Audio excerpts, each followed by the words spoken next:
The largest maker of American whiskey, headquartered right here in Kentucky, is laying off hundreds of people. Brown-Forman says it's closing its barrel-making operation in Louisville by the end of April.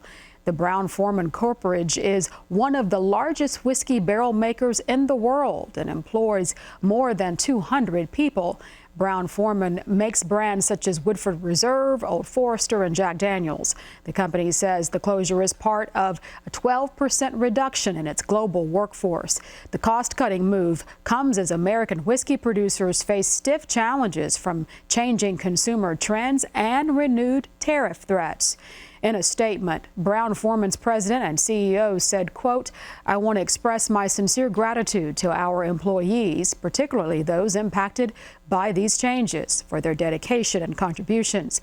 We are committed to supporting them through this transition and are confident that these strategic initiatives will ensure the company endures for generations to come," end quote. The story is making headlines across the state today as the bourbon industry plays a major role in Kentucky's economy.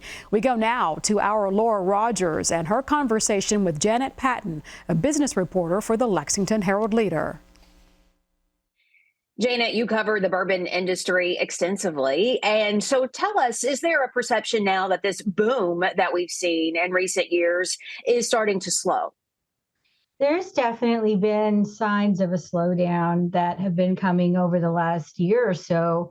I think people have been buying less. That's not been a secret. During the pandemic, people bought a lot more. People drank a lot more than they had previously.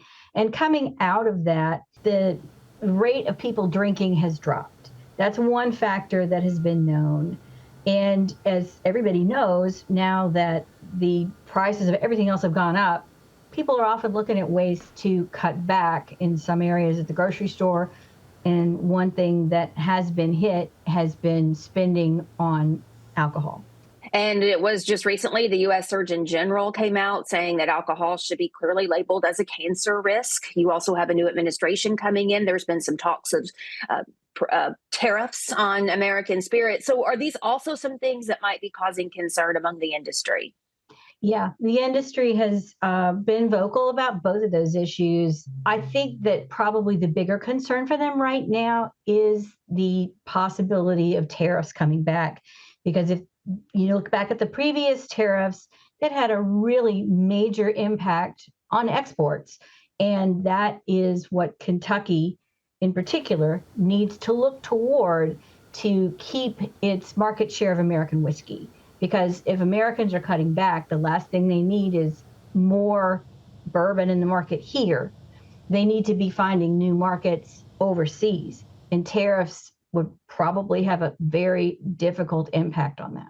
And we've had a lot of new distilleries open during this boom. Of course, longstanding distilleries have expanded, have grown, have some of them even reinvented themselves on the bourbon trail, and then the new ones that have opened. Is there a concern that some of those may close? I don't know if we'd see any of the big ones close. And the smaller distilleries, the craft distilleries, they could be hit by this a lot harder. There's no doubt that craft distillers have less of a cushion when it comes to economic downturns. And there is a glut on the market right now. So if you're walking into a liquor store and you're looking at the bourbon aisle, every time I go in, there's more and more. And it's very hard to decide, what am I going to buy if you've never tasted it? Or, if you're looking at something that now costs a lot more than it used to, you might be looking at moving down a shelf or two to something that costs a little bit less in the same line. And I wonder if that will lead some bourbon companies to lower their prices to compete. It's possible. I mean, it would be surprising to me to see some of the prices go down. Bourbon industry has been very focused on what they call premiumization in the last few years. They want you to step up to the slightly better version and then the slightly better version.